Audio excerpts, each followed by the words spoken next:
A presença hoje é do Dr. Tanguy Frisso. Dr. Tanguy Frisso, embora jovem, ele já é um veterano profissional da arte e da saúde, ou como a gente gosta de se referir aqui nas sucessivas conversas sobre o tema, sobre a arte da cura. E ele tem alguns projetos sociais que ele acalenta com carinho e vem executando na medida que pode. E ele agora nos apresenta um ambicioso no sentido do alcance e da importância desse projeto, que é o seu projeto Escola Saudável. É com o doutor Tanguy Frisso que nós vamos conversar agora. Você sempre alimentou esses projetos sociais. Antes de qualquer comer, você continuou fazendo aquele serão, aquele plantão, quarta-feira, voluntário lá naquela de toda periferia? quarta na Carmen Lúcia, atendendo lá a população, né? Porque isso é importantíssimo, né, Eustáquio? Fazer a nossa parte social. Se cada um fizesse um pouquinho, eu acho que a gente teria muito mais ações efetivas que pudessem beneficiar a população como um todo. O pouquinho que a gente consegue fazer aqui, Tanguy, é conseguir abrir espaço para que pessoas como você possam irradiar mais essa mensagem que você normalmente se apresenta, tanto no âmbito do seu trabalho como das ações sociais que se empreende. Agora você veio nos falar de escola saudável. Sim.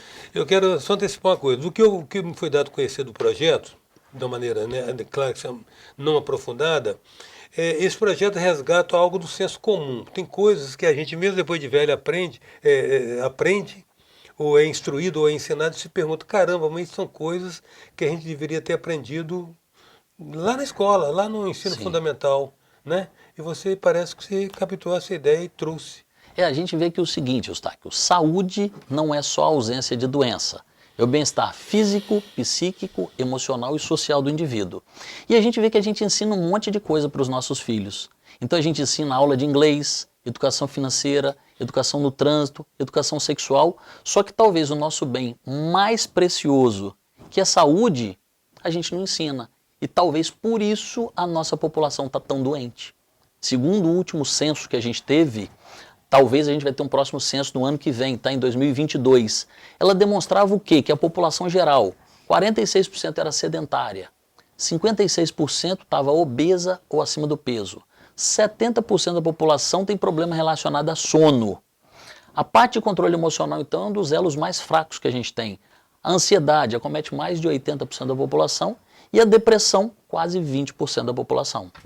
E aí, se a gente for ver, por exemplo, hoje, você sabia que aqui no nosso estado a gente tem mais farmácia do que supermercado? Sei, porque normalmente tem 3 farmácias no quarteirão. Então o que É um acontece? negócio altamente rentável, né? Só a gente não percebia que a gente estava tão doente. Isso veio, eu falo que o Covid, tudo que é ruim também tem um lado positivo, foi expor essa fragilidade, que a gente estava mais doente do que tudo e não percebia. E aí, eu, junto com a minha esposa, Patrícia, durante muito tempo a gente sempre estudou a parte de saúde. Eu sou ortopedista de formação, mas trabalho com toda a parte de alimentação, atividade física, parte de sono, de controle emocional. Patrícia é pediatra, apesar de que ela tem 2 especializações, pediatria e dermatologia. Hoje ela praticamente exerce a dermatologia. Quando a gente sempre orientava as pessoas, olha, em relação aos seus filhos você vai fazer isso, isso e isso. Sim, é muito bonito. A gente tem 2 filhas, hoje uma com 13 e uma com 15. E a gente começou a sentir na pele.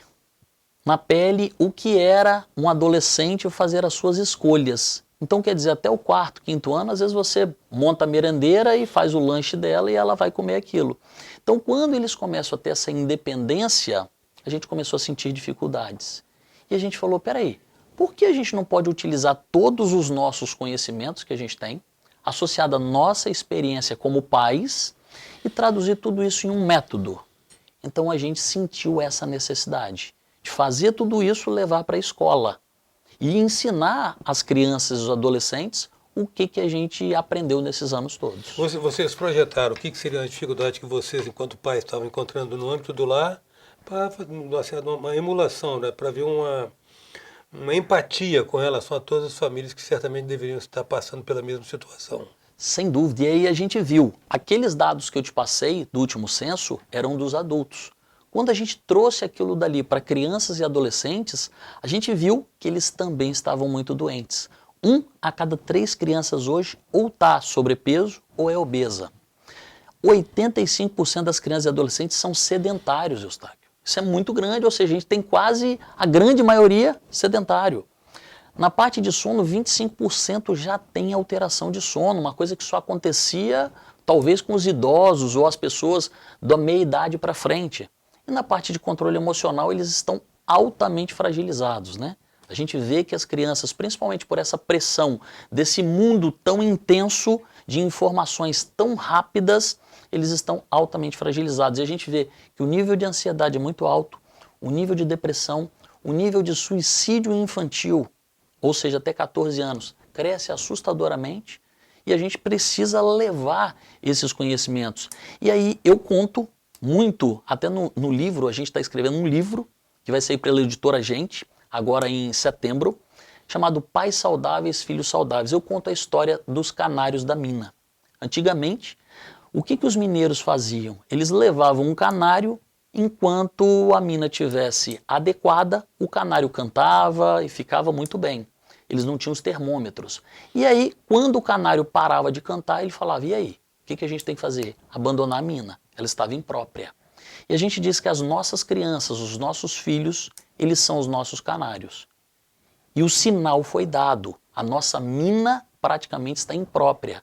E aí, o que a gente vai fazer? Abandonar as crianças e adolescentes à sorte? Porque muita coisa que existe hoje, Eustáquio, não existia na nossa época. Então eu falo que as nossas gerações, por exemplo, os meus avós não tinham energia elétrica. Os meus pais não tinham televisão. Quando eu nasci, a Patrícia nasceu, a gente não tinha telefone celular. Ou seja, a gente foi exposto a toda essa tecnologia. Essa nossa geração, essa nova geração, ela já aprendeu a conviver. Você pega a criança hoje, 2 anos de idade. Já nasce com chipzinho.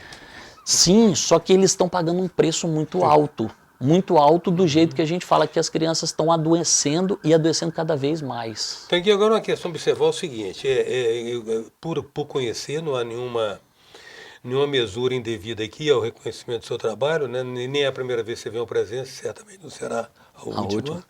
Mas uma questão que se coloca hoje é o seguinte, eu vejo, você tinha um outro projeto também de saúde que envolvia agente comunitário de saúde, um trabalho bonito, muito bonito, que não ecoou junto à sensibilidade política dos governantes da ocasião.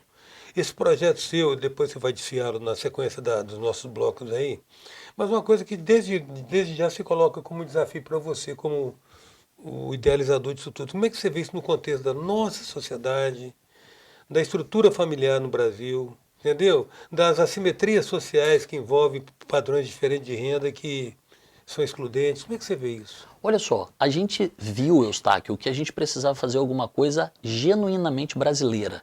Então todo esse projeto, ele é baseado, por exemplo, alimentação. A gente se baseia na cesta básica do brasileiro. Então ele é um projeto bem abrangente, que todas as classes sociais, lógico, que tenham condições de se alimentar, elas conseguem cumprir aquilo dali. A parte de atividade física, a gente tem assim o cuidado de fazer com que toda a atividade consiga ser feita mesmo sem ser feita em academia. Tá? A gente quer estimular justamente as crianças e adolescentes a fazer igual a gente. Antigamente brincava na rua, eu sei dos riscos atualmente, mas a gente precisa estimular todos esses cuidados. Em relação, por exemplo, a sono você não tem custo nenhum. E o nosso objetivo é ensinar eles a dormir. E aí trabalhar também a parte de controle emocional em todas as esferas. E eu falo que o Covid ele foi um fator determinante, porque a gente viu mais do que nunca que a nossa necessidade de saúde ela se faz urgente. A presença hoje de Tanguy Frisso, a gente volta já. Voltamos com a presença do Dr. Tanguy Frisso. Tanguy, na sequência da conversa sobre o seu projeto, do seu e de Patrícia, projeto Escola Saudável, vamos falar um pouco da estrutura requerida para um projeto tão ambicioso desse, ambicioso no melhor sentido possível da palavra. Sim. Na verdade, você quer xingar simplesmente até a última escola, até a última escola brasileira. É o nosso grande objetivo. Como é que você está pensando em encaminhar isso e viabilizar isso? Porque a ideia e o produto são indiscutíveis. A questão agora é a questão da implementação desses canais de distribuição. Olha só, Eustáquio, uma coisa interessante foi como esse projeto foi elaborado. Então isso foi um sonho meu e da Patrícia. Nós nos unimos a mais 2 médicos, 2 nutricionistas, 2 psicólogos, 2 professores de educação física, justamente para cada elo ser composto de forma adequada e de forma multidisciplinar. A partir de todos os conhecimentos, a gente achava o que eles precisam saber, as crianças, os adolescentes e os jovens. Então a gente determinou todas as matérias. Aqui, 4 eixos e ao longo do qual você distribui ao os itens. longo de 4 anos. Então, 6º, 7º, 8º e 9º. Tudo isso daqui, como é que a gente determinou? Ah, vai para o 6º ano, para o 7º, para o 8º, para o 9º. Nós temos uma equipe de 5 pedagogos que trabalham especificamente A adequação da linguagem, a abordagem. adequação da linguagem, porque a gente precisava tornar aquilo dali digerível. Sim. Que a criança lesse e conseguisse fazer os exercícios. Então a gente tem uma equipe muito grande, tudo aquilo dali. Então, por exemplo, todas as ilustrações, ela tem algum contexto. Tudo isso foi... E a gente fala que esse é um projeto muito legal, né? Porque a gente tinha gente do Brasil todo ilustrando. Tinha gente do Maranhão, tinha gente de Curitiba, tem um que é do Rio Grande do Sul.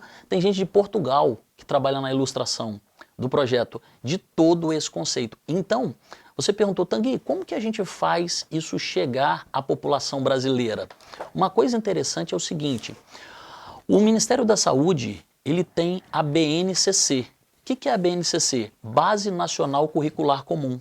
E nessa Base Nacional Curricular Comum, ela exige que o conceito saúde seja aplicável. E aí a gente incorre um grande problema.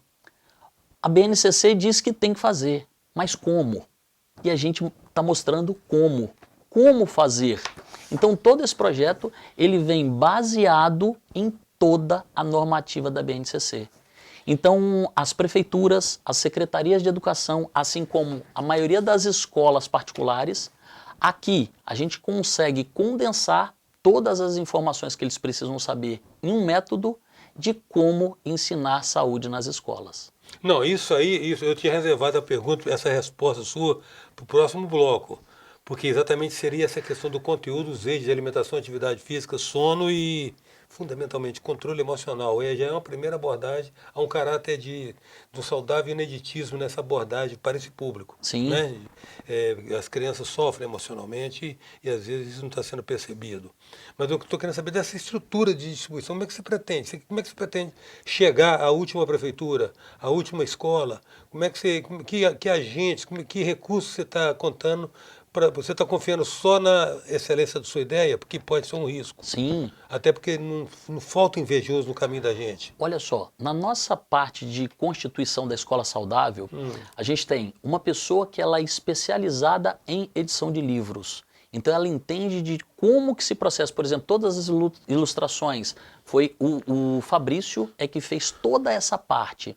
E a gente tem o Vicente. O Vicente ele trabalha com toda a parte comercial de escolas. Ele já trabalha com professores, ele trabalha com toda essa parte. Então, por exemplo, nós temos Os canais. Já tem todos os canais de distribuição, da gente fazer chegar nas escolas.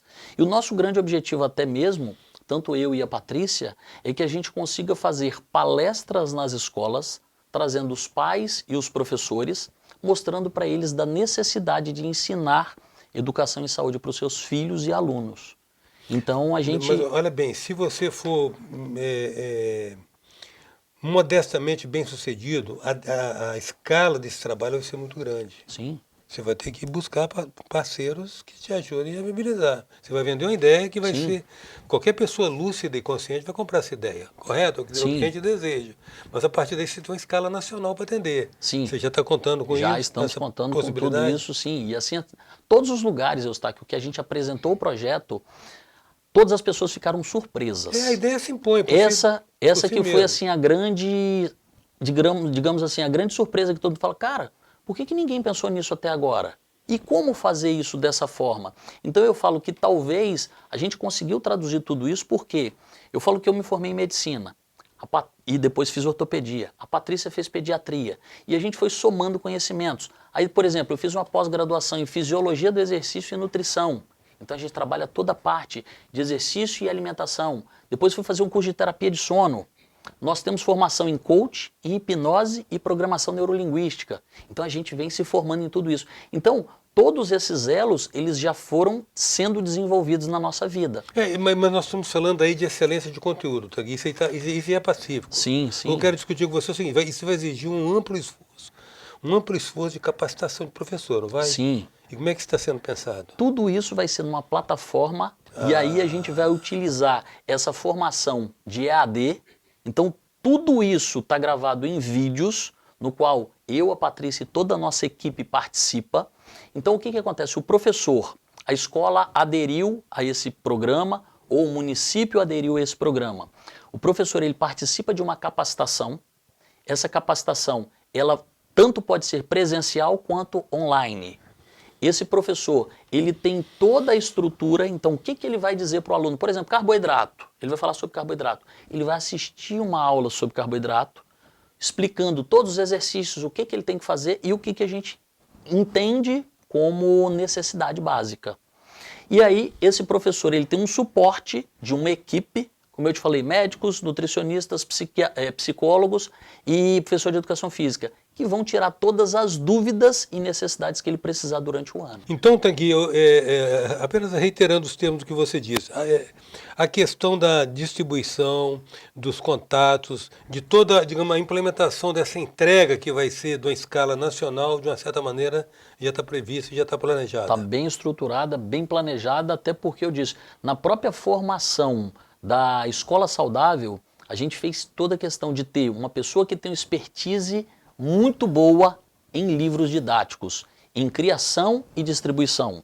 Então, na parte comercial, alguém que trabalha especificamente com escolas. Então, ele trabalha com toda a parte comercial, tanto com as escolas quanto com as secretarias municipais de saúde. É onde a gente pretende chegar realmente. E você está se articulando também para ver se obtém apoios que ajudem a financiar essa estrutura tão grande, tão tentacular? Sim, a gente já está estruturando toda a parte, até para utilizar os recursos, digamos, que o Ministério da Saúde ou da Educação viabilizem, porque eu falo que as duas coisas mais importantes hoje que a gente tem é saúde e educação, e a gente consegue levar as duas coisas unidas para a população. Concilia, isso se habilita aos créditos das leis Rouanet, né, que favorece que as empresas comprem as bonificações, deduzam do imposto de renda, quer dizer, nunca estarão investindo em algo altamente construtivo, altamente socialmente importante.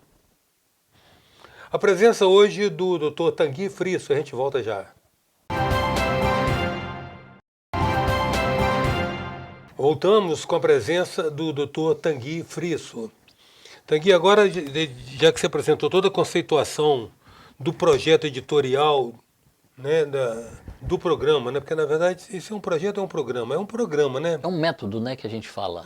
Mas ele exatamente, ele inclui uma série de intervenções, né, dos quais o livro talvez seja a estrela, né? Sim. Mas tem toda uma série de intervenções, toda intervenção, porque a gente vai trabalhar vários conceitos, só que todos eles unidos em um método para que a pessoa consiga realizar de volta aquilo.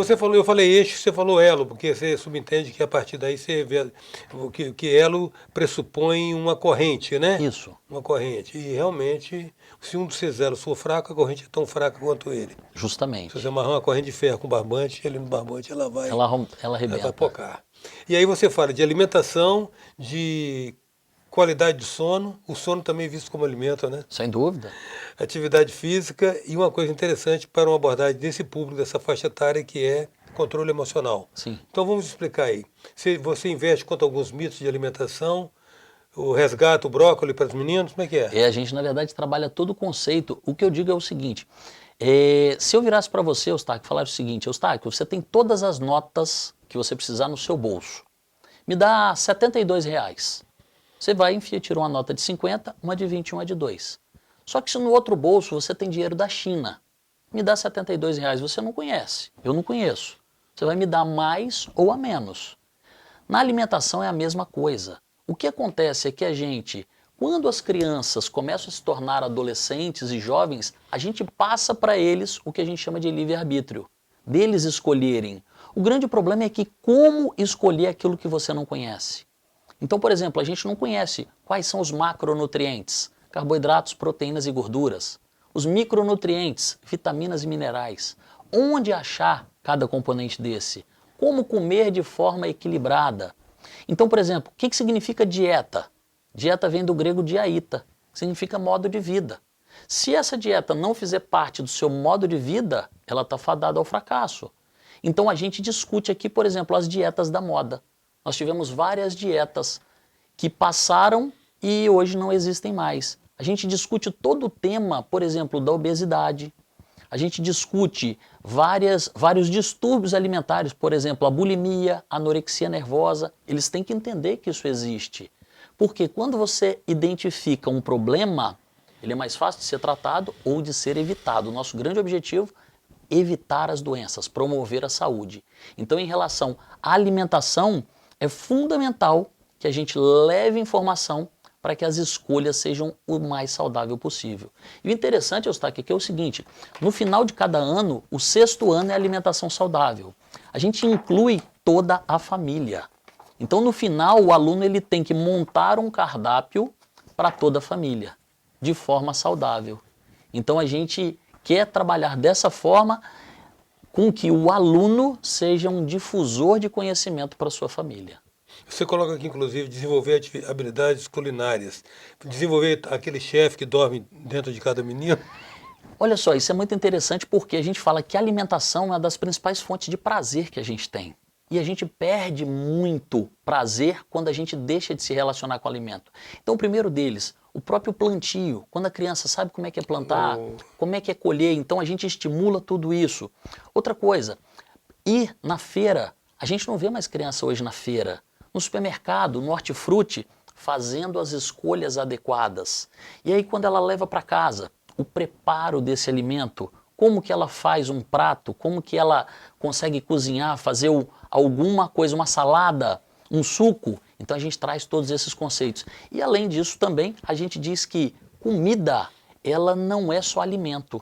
Ela traz um contexto emocional e afetivo ao redor. Às vezes quando você come um bolinho de chuva, você lembra da sua avó. Quando você sente o cheiro de um café, às vezes você vai na casa da sua tia lá do interior. Então a gente fala que a comida, ela tem um contexto afetivo. Resgata memórias afetivas. E aí você está vendo que o livro do 6º ano vai se conectar com o 9º ano, que é de controle emocional? Então vamos aproveitar e entrar aí agora no controle emocional. O vamos lá para o 9º ano. O 9º ano, por que a gente, junto com os professores, junto com os psicólogos, por que a gente definiu que o 9º ano seria o controle emocional?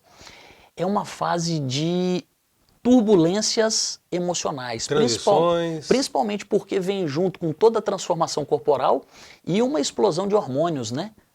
Dentro dessas nossas crianças e adolescentes. Um borbulhar de hormônios. Isso, e aí, associado a esse mundo que não para mais, Eustáquio, de informações tão rápidas e tão imediatas, todo o controle emocional ele acaba ficando prejudicado. E a gente vê que a maioria das nossas crianças, jovens e adolescentes estão ansiosos.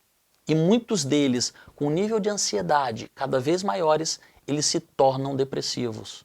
E aí a gente trabalha todos os conceitos. Por exemplo, o que é felicidade? Muitas vezes os adultos nunca se perguntaram, traduz felicidade para mim, o que é felicidade? E então, por exemplo, a gente ensina para eles, você sabia que felicidade pode ser traduzida por uma palavra? Você sabia? Satisfação. Olha que legal. Se você está satisfeito com um determinado quesito da sua vida, por exemplo, familiar, você está satisfeito ou insatisfeito? Eu falo, não, estou satisfeito, então você está feliz. Na sua parte espiritual, na sua parte profissional, na sua parte financeira. É um nível de contentamento, né? Sim, ele é um balizador. E aí, quando a gente começa a ensinar para as crianças, eles começam a perceber o que é felicidade. Então, não só a ausência da felicidade, mas sim a felicidade de estar vivo a cada dia. E aí a gente ensina para eles, por exemplo, as emoções. Quais são as emoções básicas? O que eu estou sentindo? Muitas vezes eles não sabem reconhecer o que eles estão sentindo. E aí a gente trabalha o conceito, por exemplo, atenção plena. Atenção plena, que fora é chamado de mindfulness, ela trabalha o conceito de que o nosso cérebro, quase 70% a 80% do tempo, a gente passa no automático. Então a gente trabalha daquela forma quase que mecânica. E a atenção plena traz essa... Foco aqui agora. Tudo isso muda o conceito de vida da pessoa. E além disso, a gente trabalha, por exemplo, meditação. Você sabia, por exemplo, que nas escolas da China, do Japão, eles aprendem meditação? É muito familiar o tema cultura oriental, né? Sim. É. E aí, eles Aqui meditação para nós aqui ainda é reflexão a respeito de algo. E meditação é um esvaziar da mente para ela descansar. E a gente precisa ensinar isso, porque a meditação, Eustáquio, é a ginástica do cérebro. Então, quando você tem aquele momento de meditação, você tem um momento de paz. Isso pode ajudar muito no controle emocional das nossas crianças e adolescentes. Bem, Tanguy, nós estamos encerrando o nosso tempo e eu agradeço muito sua presença, feliz de uma certa maneira em ver você em conseguir implementar esse projeto que tem muito do sua visão de vida e de mundo, né? E eu espero que realmente você encontre pessoas com sensibilidade à altura dessa iniciativa. Obrigado, meu amigo. É Tá? um prazer estar aqui com você. E assim, é através dessas ações que a gente vai conseguir fazer com que mais pessoas sejam impactadas de forma positiva. Então, o nosso grande objetivo, se você perguntar, Tanguy, qual é o seu grande sonho? Que esse projeto possa ser implantado em todas as escolas do Brasil. Esse é o nosso grande sonho. Pô, passa a ser o meu também. Obrigado, meu amigo. A presença hoje de Tanguy Friso, esse cruzado da saúde. Até já.